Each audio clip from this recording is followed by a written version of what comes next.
Shalom semuanya, senang kembali bersama dengan saudara dalam program Deep Talk with Pastor di malam minggu ini. Dan kita akan masuk kitab yang baru di malam minggu ini. Tadarus Alkitab kita, kitab Hosea.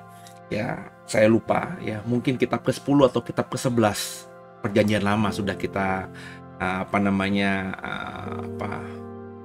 sampai ya. Hosea ini kitab ke-10 atau kitab ke-11, di mana kita sudah melewati berarti 9 atau 10 kitab Perjanjian Lama dalam tadarusan Alkitab kita.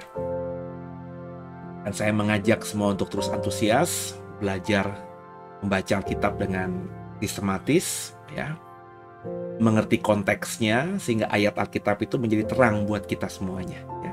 Ayo sama-sama kita siapkan Hosea pasal pertama. Sebelumnya saya mengajak semua untuk berdoa. Bapak, terima kasih buat malam minggu ini kami boleh kembali dalam melanjutkan tadarusan Alkitab kami, Hosea pasal yang pertama. Cara kepada kami, jangan satupun kami kau lalui, kami siap diberkati. Haleluya. Terus siapkan Alkitab kita masing-masing ya. Hosea pasal yang pertama. Tuhan Yesus setia, Dia sahabat kita dalam segala susahku.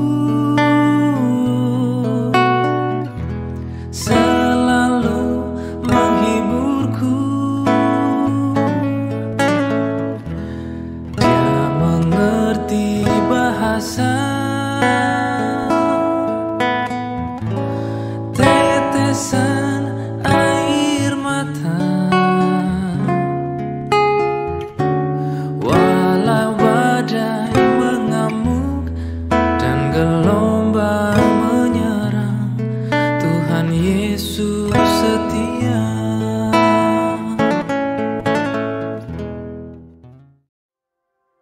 Ya, Hosea pasal yang pertama ya, kita ada bantuan di layar. Kita akan coba membacanya bersama-sama saat ini. Firman Tuhan yang datang kepada Hosea bin Beeri pada zaman Usia, Yotam, Ahaz, dan Hizkia, raja-raja Yehuda, dan pada zaman Yerobeam bin Yoas, raja Israel.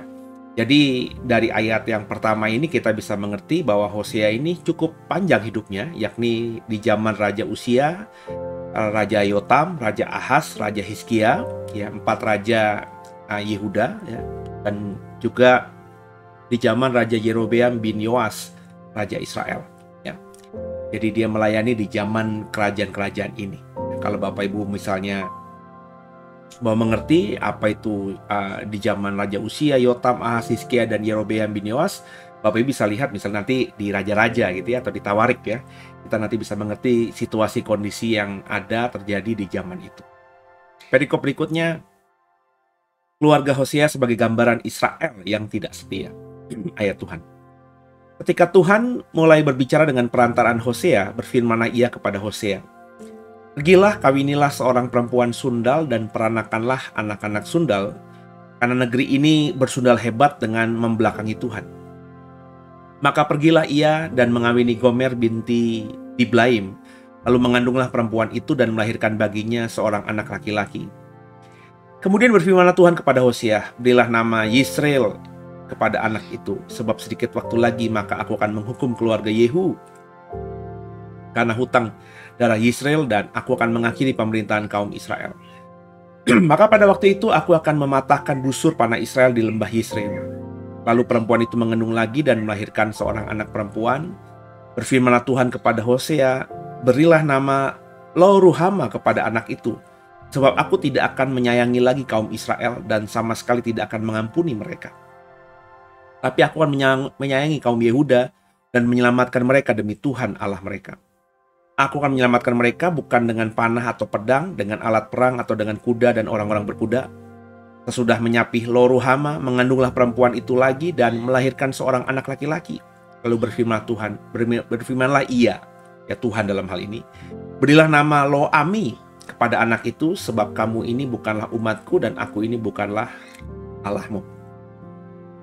Jadi dalam ayat-ayat ini jelas Tuhan sedang bernubuat bagi Israel, ya, lewat perantara Nabi Hosea. Dan Tuhan melakukan sebuah tindakan yang kalau kita berpikir dengan logika yang sekarang ini kayaknya aneh gitu ya, nggak masuk akal. Dia menyuruh agar Hosea mengawini perempuan sundal, perempuan pelacur. Ya, karena apa? Kalau kita belajar atau membaca ayat yang kedua tadi, karena negeri ini, Israel, sudah bersundal hebat dengan membelakangi Tuhan. Jadi karena Tuhan melihat Israel sudah bersundal, Israel sudah tidak setia, maka dia perintahkan nabinya untuk juga menikahi perempuan sundal, ya, sebagai gambaran bahwa umat Tuhan itu sudah sedemikian persundalannya atau menyakitkan hati Tuhan dengan tidak setia, dengan hidup dalam sinkritisme, ya, penyembahan kepada dewa-dewa dan baal-baal, dan tidak lagi menempatkan Tuhan sebagai yang terutama. Dan ketika Hosea mendapatkan perintah ini, ya Bapak Ibu jangan berpikir Hosea itu langsung senang gitu ya. Sebab tentu ada problematika batin juga yang dialami Hosea, tapi tentu tidak tergambarkan dalam tulisan ini. Dalam ayat-ayat ini Hosea taat dengan Tuhan, dan kemudian dia mengawini Gomer binti Diblaim. Tentu Gomer ini adalah perempuan sundal atau perempuan pelacur, ya. Dan perempuan itu mengandung, kemudian dinamakan melahirkan anak laki-laki yang dinamai oleh Hosea atas perintah Tuhan di ayat yang keempat, ya. Kemudian berfirmanlah Tuhan kepada Hosea, berilah nama Yisrael kepada anak itu, sebab sedikit waktu lagi maka aku akan menghukum keluarga Yehu karena hutang darah Yisrael dan akan mengakhiri pemerintahan kaum Israel. Jadi anak yang dilahirkan oleh Gomer perempuan sundal yang dinikahi Hosea ini pun diberi nama sesuatu yang maknanya dimengerti oleh orang Israel, ya, bahwa Tuhan akan mengalahkan atau mematahkan busur Israel di lembah Yisrael, ya. Jadi Yisrael ini adalah sebuah lembah di mana itu tempat peperangan biasanya terjadi, dilakukan oleh Israel dengan bangsa-bangsa lain, dan Tuhan berkata, aku akan menghukum keluarga Yehu, ya, dengan mematahkan panah Israel di lembah Yisrael. Tuhan sudah lewat kelahiran anak Hosea dengan si Gomer ini sudah berkata, aku akan mematahkan, aku akan menghukum Israel, ya, di lembah Yisrael. Nama anak Hosea Yisrael, ya. Jadi Tuhan itu ketika bicara, Tuhan bisa memakai apa saja. Makanya jangan juga kita batasi bahwa Tuhan itu ya kalau berfirman kepada kita lewat ABC yang ada masuk logika kita. Sometimes ya lewat apa yang difirmankan Tuhan kepada Hosea ini kan nggak masuk akal. Masa suruh menikahi perempuan sundal? Apa kekurangan perempuankah bagi hamba Tuhan atau nabi Tuhan ini? Ya. Dan ketika perempuan sundal yang dinikahi ini memiliki anak laki-laki ini juga Tuhan perintahkan untuk diberikan nama-nama spesial sebagai tanda bahwa Tuhan sedang mau bicara kepada Israel lewat anak Hosea ini. Jadi memang kita jangan batasi Tuhan lewat akal budi kita semata. Ya, lewat Hosea pasal pertama ini kita belajar bahwa Tuhan bisa memakai apa saja yang bahkan tidak masuk akal kita.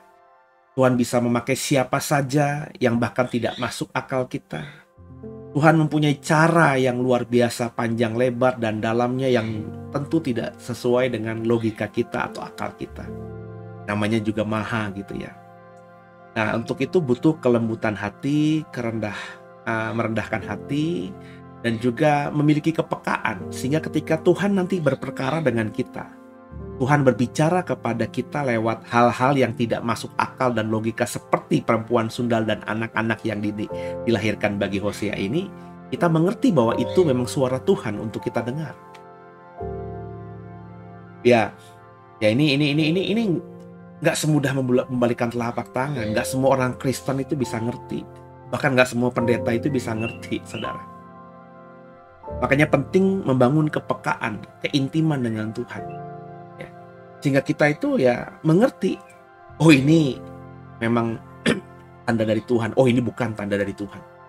Oh Tuhan emang memakai orang ini untuk bicara kepada kita, oh ini nabi palsu nih. Ini orang yang asal cuap-cuap aja.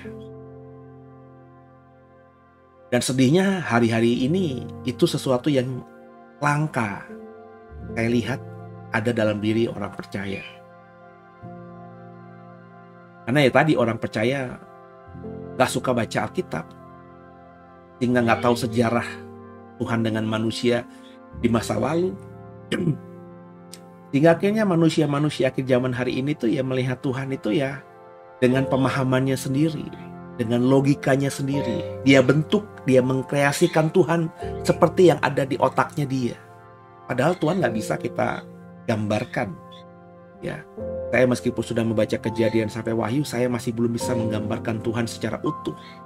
Bagi saya, di mata saya Tuhan itu masih abstrak. Abstrak bukan berarti saya tidak percaya kepada Tuhan. Abstrak itu maksud saya bahwa saya tidak bisa mengenali Tuhan dengan sungguh, dengan sempurna. Saya yang terbatas ini bagaimana bisa memahami Tuhan yang tak terbatas itu. Apa yang saya yakini dengan sebuah yang namanya kebenaran, yang saya yakini 100%, itu mungkin hanya sepersekian 0,0 sekian persen dari Tuhan yang sesungguhnya. Jadi rahasia tentang Tuhan itu masih begitu luas, dalam, dan tidak bisa dimengerti oleh logika kita. Itu yang saya bilang dalam bahasa, jangan jadi orang yang sombong. Jangan jadi orang yang merasa paling kenal Tuhan, paling tahu Tuhan. Sebaliknya juga jangan jadi orang yang akhirnya apatis atau masa bodoh dengan Tuhan. Sebab kalau nanti kau butuh Tuhan dan kau sejak hari ini atau dari saat kau bertobat apatis atau tidak terlalu mau peduli soal Tuhan, kau gampang disesatkan oleh orang-orang yang menceritakan tentang Tuhan. Padahal yang dia sampaikan atau mereka sampaikan soal Tuhan itu bukan Tuhan yang sebenarnya. Wong kita yang benar-benar haus akan Tuhan, bangun keintiman dengan Tuhan aja gak bisa menceritakan Tuhan yang sebenarnya karena keterbatasan kita. Apalagi ya, kalau orang-orang lain yang tidak dekat dengan Tuhan, bagaimana mereka bisa menceritakan Tuhan itu? Akhirnya yang disampaikan hanya hal-hal yang umum. Sekali lagi saya mengkritisi ya, saudara, saya nggak peduli dengan orang yang saya mau omongin ini. Ya. Bagi saya mereka ini ya termasuk kelompok-kelompok penyesat, antek-antek setan, kuasa jahat untuk menggocoh iman orang Kristen. Tapi saya peduli sama saudara. Saudara hati-hati dengan orang yang katakan ini suara Tuhan, ini nubuatan Tuhan, dan lain sebagainya. Ini masih sering bermunculan ya, di lini masa sosial media saya, di YouTube saya, ya, di Facebook saya. Ini masih berseliweran gitu. Oh, saya dapatkan mimpi hasil dari pendoa syafaat bulan Agustus, bulan September, bulan Juni, bulan Juli. Ya. Dan saya sedihnya ya, yang merespon dengan komentar dan mengatakan bahwa ini kebenaran, ini adalah nubuat yang benar, saya percaya nubuat ini, itu ratusan bahkan ribuan. Saya tidak mau masuk ke subjek atau isi ya, dalam artian benar atau salahnya dari nubuatan itu. Tapi saya geli saja bahwa orang yang katanya mendapatkan bersama tim doa syafaatnya itu mendapatkan nubuatan dari Tuhan, mendapatkan suara Tuhan yang harus disampaikan kepada umatnya. Itu sebenarnya isinya biasa saja gitu. Isinya biasa saja. Saya bukannya sombong gitu ya. Saya sering kali itu melihat itu ya. Bahkan kemarin ketika saya mendalami khotbah untuk saya sampaikan besok hari ya, hari Minggu. Hari Minggu besok saya khotbah soal manusia akhir zaman. Manusia akhir zaman tuh seri yang ke-6, masuk di seri ke-6. Saya bilang manusia akhir zaman tuh subtemanya manusia yang mendua.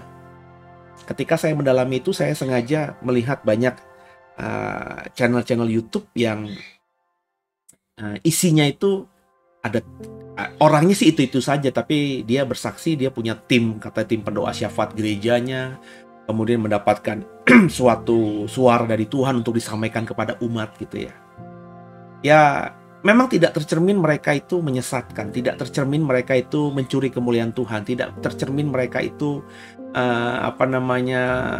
seorang yang sedang menyesatkan. No, ya. Tapi meskipun itu tidak bisa saya tangkap, tapi isi dari nubuatan yang mereka katakan, karena orang-orang ini membacakan nubuatan. Jadi mungkin ketika saya berimajinasi ya, ketika mungkin mereka mendapatkan dan tim doanya lagi berdoa, mereka mendapatkan suara, terus suaranya itu sampai pada seseorang, dan seorang ini mengatakan, kemudian mungkin direkam ya, audible gitu ya, supaya tidak lupa, dan ada yang mencatatnya secara tulisan, kemudian itu diminta untuk disampaikan kepada umat Tuhan. Saya tidak ngomong itu salah atau benarnya dulu lah ya. Cuma yang saya lihat, akhirnya saya kulik dari video-video channel YouTube itu yang disampaikan, yang kata mereka ini suara Tuhan, dan Tuhan ingin agar ini disampaikan kepada umatnya. Itu sesuatu yang biasa aja gitu, nggak ada sesuatu yang wow gitu. Dan mereka melabeli yang disampaikan mereka ini adalah suara Tuhan atau nubuat dari Tuhan, nubuatan akhir zaman. Dan banyak orang Kristen yang merespon itu dengan mengakui dan mempercayainya sebagai nubuatan. Saya sampai ngelus dada, ini orang yang sedang menyampaikan katanya suara Tuhan dan timnya kalau ada. Dan juga orang-orang Kristen yang memberikan komentar, ya puji Tuhan, ini adalah nubuatan yang benar, inilah suara Tuhan di akhir zaman. Itu mereka-mereka yang saya sebutkan ini apakah pernah baca Alkitab apa tidak gitu. Saya takutnya mereka tidak pernah baca Alkitab. Atau pernah baca Alkitab tapi nggak pernah membaca secara utuh dari Kejadian sampai Maleaki, Perjanjian Lama, Matius sampai Wahyu, Perjanjian Baru, kemudian diulang lagi. Mungkin mereka hanya baca ayat-ayat tertentu saja, hafal ayat-ayat tertentu saja, dan mereka langsung mengatakan bahwa saya sudah membaca Alkitab. Kenapa begitu? Karena saya bilang lagi, saya ngomong ini bukan masalah isinya benar apa tidak ya.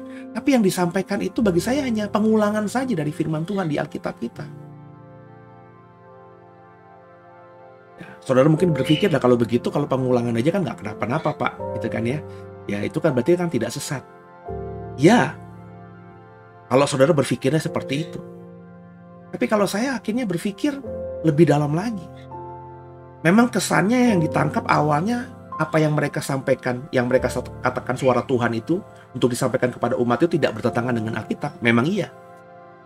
Tapi dengan mereka mengatakan demikian, ini suara Tuhan, kami berdoa, kami berpuasa, kami dapat suara Tuhan, dan ternyata suara Tuhan tuh ya, bagi saya nggak ada yang wow gitu, karena ini berkali-kali pernah saya baca di banyak kitab, di Perjanjian Lama maupun Perjanjian Baru.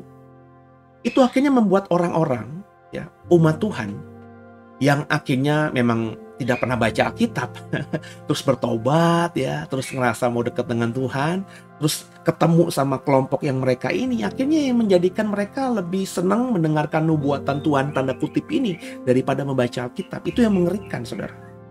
Dan hari-hari ini orang Kristen model begini banyak sekali. Mereka lebih suka datang ke ibadah doa syafaat. Mereka lebih senang datang ke ibadah yang ada puasanya. Mereka senang datang kepada ibadah yang katanya dihadiri atau akan dilayani oleh nabi-nabi tertentu, ya, daripada membaca Alkitab. Padahal apa yang disampaikan mereka, ya, yang saya sebutkan nabi-nabi atau ibadah doa puasa, ya, ibadah pendoa syafaat itu mungkin tidak salah ya. Tapi yang mereka katakan suara Tuhan itu ya sebenarnya di Alkitab sudah ada. Kalau saya tentu bertanya, kalau di Alkitab saja sudah ada, sudah jelas, ngapain Tuhan mesti sampaikan kepada orang-orang ini gitu?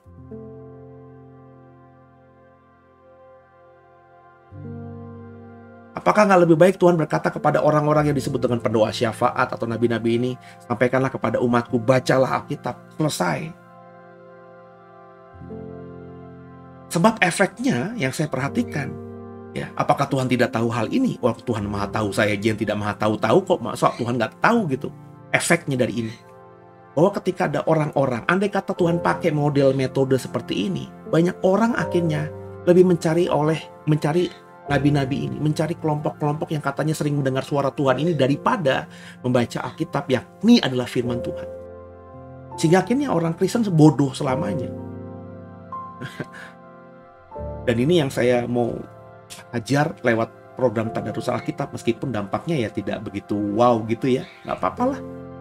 Ya nonton hanya 100-200 orang, ya nggak apa-apa lah. Saudara termasuk salah satunya. Paling nggak dengan saudara mendengarkan saya, saudara mempercayai apa yang saya sampaikan, saudara juga akhirnya bisa berani menyampaikan hal ini kepada orang lain yang percaya bahwa bacalah Alkitab lebih daripada sekedar ya yang lainnya. Boleh mendengarkan nabi, boleh mendengarkan suara Tuhan, boleh berdoa syafaat, boleh berdoa puasa, silakan saja. Tapi Alkitab inilah yang harus kita gumuli. Renungkanlah firman Tuhan siang dan malam. Membaca firman itulah yang membuat iman kita bertumbuh. Bukan mendengarkan nabi dan nubuatan, tapi membaca firman Tuhan. Dan firman Tuhan itu kan Alkitab. Alkitab berisi firman Tuhan. Ya dan amin. Nah ini yang saya ya ngelus dada gitu. Saya buka link 1, link 2, link 3. Lah semua ini hanya, maafkan saya, hanya copy paste dengan bahasa yang kekinian.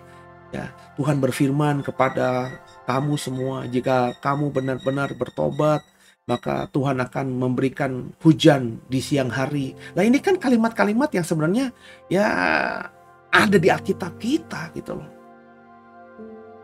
Mungkin dengan bahasa yang sedikit berbeda, tapi artinya sama, intinya sama.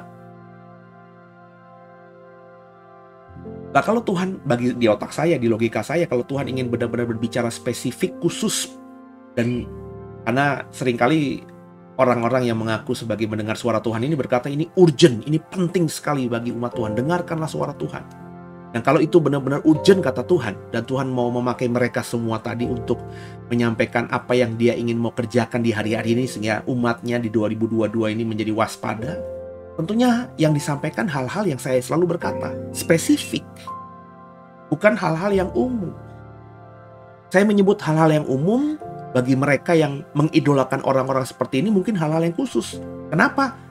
Kok saya bilang umum, mereka bilang khusus? Ya karena saya baca Alkitab, saya temukan tuh di Alkitab itu sudah hal yang umum, bukan lagi rahasia. Tapi bagi mereka yang nggak pernah baca Alkitab, wow. Mereka-mereka ini bisa dengarkan suara Tuhan, isinya wow. Ya karena mereka nggak pernah baca Alkitab gitu. Dan kalau kau baca Alkitab, kau mendengarkan orang berkata, saya mendapatkan suara dari Tuhan, saya mendengar suara dari Tuhan. Ini perkataan Tuhan bagi umatnya. Tuhan memakai saya untuk menyampaikan ini. Saya adalah alatnya Tuhan untuk menyampaikan ini. Inilah firman Tuhan yang saya dengar kemarin, bla bla bla bla bla bla. Sebenarnya kata-kata mereka semuanya, kalaupun benar, yaitu nggak beda jauh dengan Alkitab. Kalau kita akhirnya mengikuti orang-orang model begini, kita akan semakin jauh dari Alkitab. Dan mungkin bagi saya itulah goal setan, itulah goal roh jahat.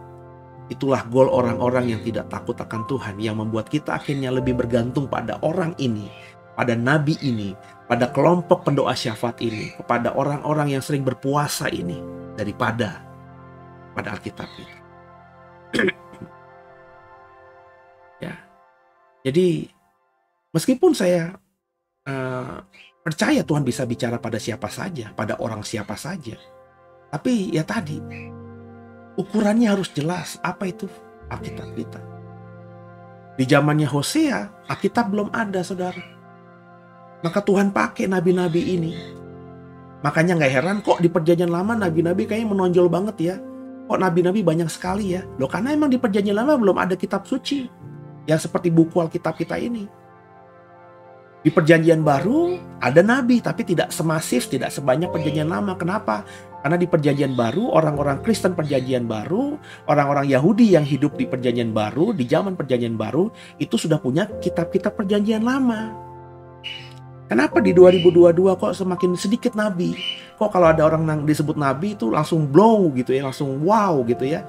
Karena memang ya firman Tuhan sudah jelas di Alkitab, ada PL, ada PB. Jadi andai kata Tuhan ingin membangkitkan nabi di akhir zaman ini, nabinya Tuhan, maka dia pasti akan bersuara kenabian hal yang baru. Bukan semata pengulangan apa yang ada di PL maupun ada yang di PB. Itu loh yang saya selalu katakan, saya tidak anti nabi. Beberapa orang yang mengaku nabi saya masih respect, saya masih hormati sampai detik ini. Ya. Saya masih percaya ada pelayanan nubuatan di akhir zaman, ya. Tapi hati-hati, saudara. Di 2022 ini kita punya dasar, ukuran, batu penjuru, patokan. Apa itu? Alkitab.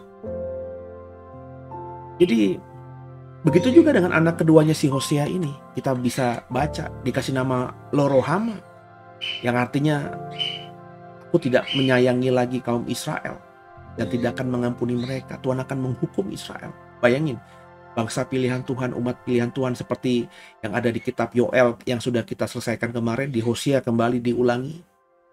Bahwa gak peduli mau umat pilihan Tuhan kayak bangsa pilihan Tuhan kayak, kalau sudah berdosa, sudah jahat di mata Tuhan, Tuhan pasti akan hukum. Begitu juga dengan anak ketiga dari Hosea dan juga si Gomer ini, Lo-Ruhama. Yang ya tadi berarti apa, yang ketiga berarti Lo-Ami ya. Lo-Ami malah artinya kamu bukan lagi umatku dan aku bukan lagi Allahmu. Tuhan benar-benar mereject Israel. Aku bukan lagi Tuhanmu dan kamu bukan lagi umatku. Apakah Tuhan bisa begitu? Loh, perhatikan ini nubuatan Tuhan di Hosea. Apakah Tuhan berarti membatalkan janjinya kepada Abraham bahwa dia dan keturunannya akan menjadi umat pilihan Tuhan selama-lamanya? Tidak. Hanya Israel di zaman konteksnya Hosea yang Tuhan tidak akui lagi sebagai umatnya. Tapi apakah tidak ada lain? Tidak ada keturunan Abraham lain? Ada, Yehuda. Makanya kalau kita baca di ayat yang tadi di bawahnya tadi ya di ayat 7 ini, tapi aku akan menyayangi kaum Yehuda. Israel yang adalah keturunannya Abraham itu Tuhan tidak anggap lagi umatnya. Tapi bukan berarti seluruh keturunan Abraham itu tidak dijadikan umatnya Tuhan lagi, atau Tuhan membatalkan perjanjiannya dengan mereka. Tapi masih ada Yehuda. Sekali lagi perjanjian itu adalah kesepakatan antara dua belah pihak. Ada syarat prasyaratnya satu dengan lainnya. Namanya perjanjian, kalau Bapak Ibu pernah bikin perjanjian, ada pihak satu, pihak kedua, itu pasti ada kewajiban dan hak dari masing-masing pihak satu dan pihak dua itu. Jika pihak satu demikian, maka pihak dua harus demikian. Jika pihak dua demikian, maka pihak satu demikian. Jika pihak satu tidak melakukan begini, maka pihak dua berhak untuk begini. Jika pihak dua tidak lakukan ini, maka pihak satu berhak melakukan hal ini. Di perjanjian itu jelas hak dan kewajiban masing-masing pihak. Kita tahu dalam sejarah di Alkitab Perjanjian Lama bagaimana keturunannya Abraham ini tegar tengkuk, keras kepala, dan semakin hidup jauh dari Tuhan. Terus kita berkata Tuhan harus tepati janjinya bahwa keturunan Abraham akan terus jadi umat pilihannya. Enggak juga, enggak begitu. Loh, keturunan Abraham sendiri yang membatalkan dengan tidak mau melakukan syarat dan prasyarat dari perjanjian itu. Apakah salah kemudian ketika Tuhan akhirnya juga membatalkan perjanjian itu? Tapi meskipun demikian itu tidak dilakukan Tuhan. Ada kelompok kecil dari keturunan Abraham yang masih Tuhan sayangi. Sama ini berlaku juga kepada kita. Kasih karunia itu diberikan kepada semua saudara yang percaya kepada Yesus. Orang Kristen dalam hal ini. Nah, kalau di 2022 kau terus berbuat dosa, menikmati dosa, senang sama dosa, berbuat dosa, menikmati dosa, hidup dalam dosa, apakah Tuhan tidak akan membatalkan kasih karunia-Nya kepada saudara, kepada orang Kristen? Iya, saya sangat yakin di akhir zaman nanti sebagian besar orang yang beragama Kristen akan dilempar ke neraka. Tapi meskipun demikian, Tuhan akan mengasihi benar-benar mungkin hanya sebagian kecil dari orang Kristen yang terus setia kepada Tuhan dan berusaha, meskipun mereka jatuh bangun, mereka berusaha untuk hidupnya berkenan kepada Tuhan. Mungkin mereka sering buat dosa, tapi mereka langsung bertobat menyesali. Mungkin mereka berbuat dosa yang sama, tapi sebenarnya mereka sedang berusaha benar-benar untuk tidak mengulangi lagi. Tapi karena kelemahan daging mereka, mereka masih jatuh dalam dosa, tapi mereka terus bertobat, mereka terus berjuang. Mungkin ada saudara yang seperti ini. Sebenarnya nggak mau berdosa, tapi terpaksa atau tidak terpaksa, atau sengaja, tidak sengaja. Dosa yang kita lakukan, tapi kita terus menyesali seperti Paulus. Aku mau berbuat baik, tapi yang jahat terus yang kulakukan. Kalau sudah demikian gimana? Ya. Saya percaya Tuhan akan terus memilih umatnya.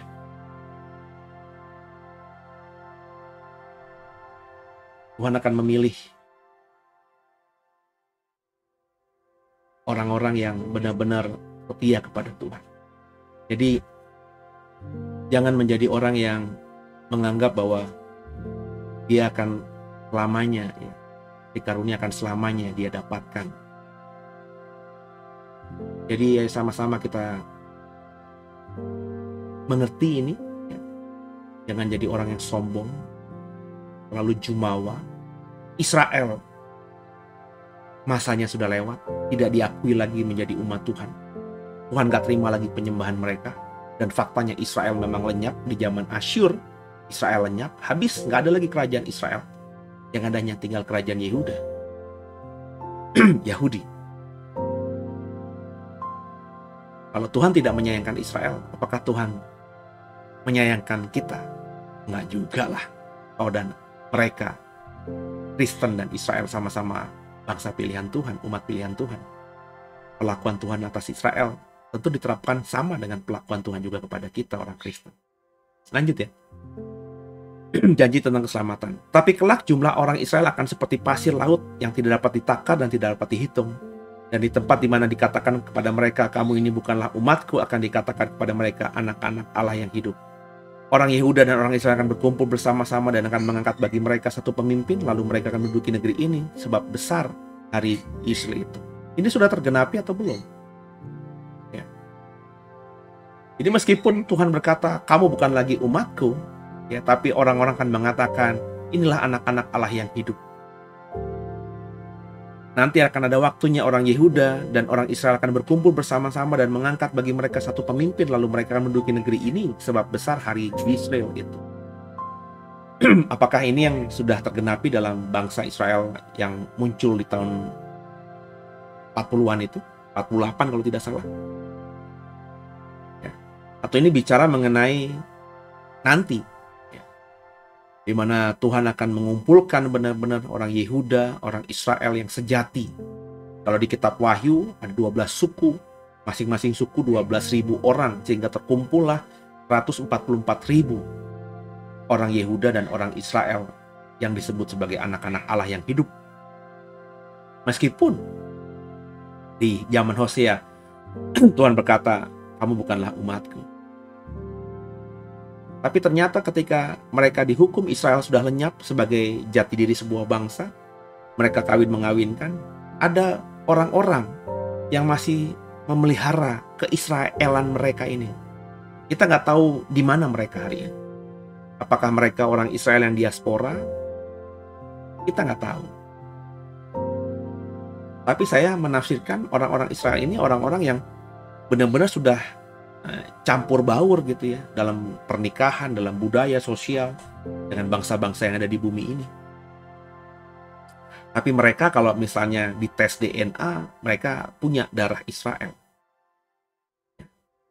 Saya pernah ketemu beberapa orang yang pernah tes DNA gitu ya. Ya, di dalam DNA mereka ada persentase beberapa persen bahwa mereka memiliki darah Israel. Dan orang-orang ini orang-orang yang Kristen secara agama. Ya. Apakah mereka ini yang termasuk dengan penggenapan dari janji keselamatan kepada Israel yang Tuhan berikan? Saya juga sangat yakin bahwa orang-orang Israel yang sekarang tinggal di Israel 2022 di Timur Tengah sana juga DNA-nya sudah campur, nggak 100% DNA-nya Abraham, Ishak dan Yakub. Jadi saya percaya Tuhan lebih canggih daripada ilmu biologi, ilmu kedokteran soal DNA.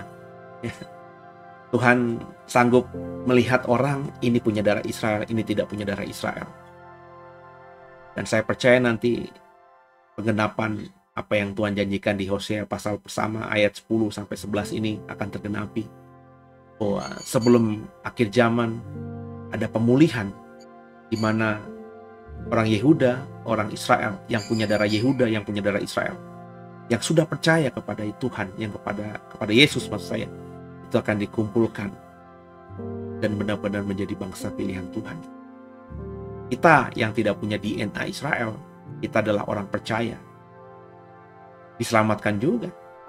Justru sekarang ini kasih karunia-Nya sedang diberikannya kepada kita.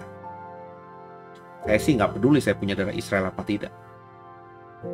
Yang penting saya percaya kepada Yesus, karena Dia yang berjanji, akulah jalan dan keselamatan dan hidup. Tidak ada seorang pun yang bisa sampai kepada Bapa kalau tidak melalui aku. Kasih Tuhan, biji mata Tuhan, yang ingin saya sampaikan di dalam Hosea 1 ini adalah bahwa Tuhan kalau benar-benar sudah marah kepada umatnya, maka hukuman akan ditimpakannya. Tapi kalau kita benar-benar terima perjanjian dengannya, Dia tidak akan lupa sama janjinya itu. Dan Dia pasti akan mengenal. Tuhan Israel adalah Tuhan yang tepati janji. Haleluya.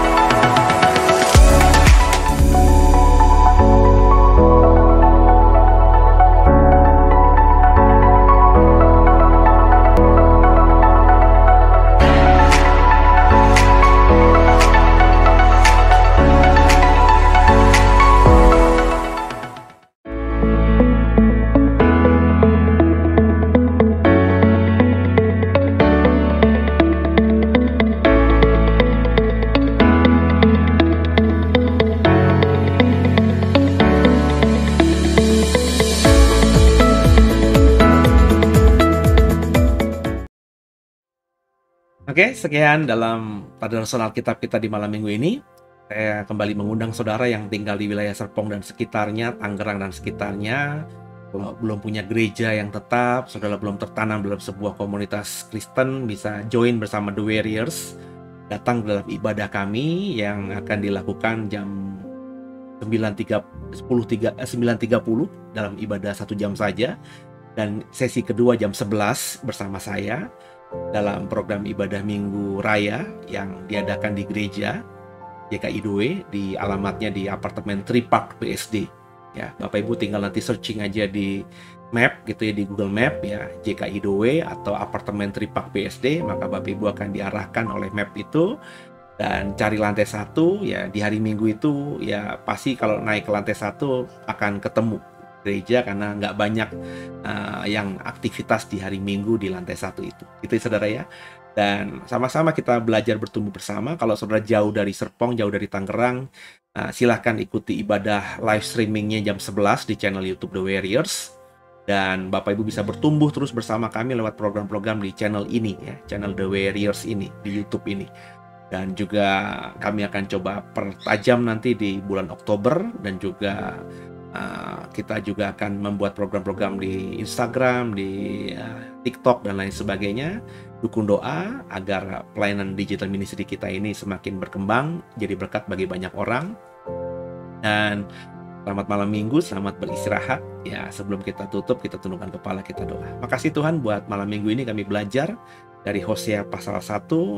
Kami sekarang memahami bahwa Tuhan bisa pakai segala cara untuk melakukan kehendak-Nya, dan tidak ada yang bisa kami pahami dengan sempurna, sebab Tuhan itu maha, dan dengan segala keterbatasan kami tidak bisa mengenal Tuhan dengan sungguh. Ampuni salah dosa kami, Yesus Kristus Tuhan Juru Selamat kami hidup, dan ke dalam tangan-Mu lah kami serahkan tubuh, jiwa, dan roh kami. Haleluya. Amin. Selamat malam minggu, dan jangan lupa besok kita beribadah di The Warriors jam 11 di live streaming di YouTube dan juga di Facebook. Yang mau datang di gereja ada 2 sesi ibadah. Yang sesi pertama ibadah 1 jam saja di pukul 9.30 pagi dan jam 11 siang bersama The Warriors. God bless you.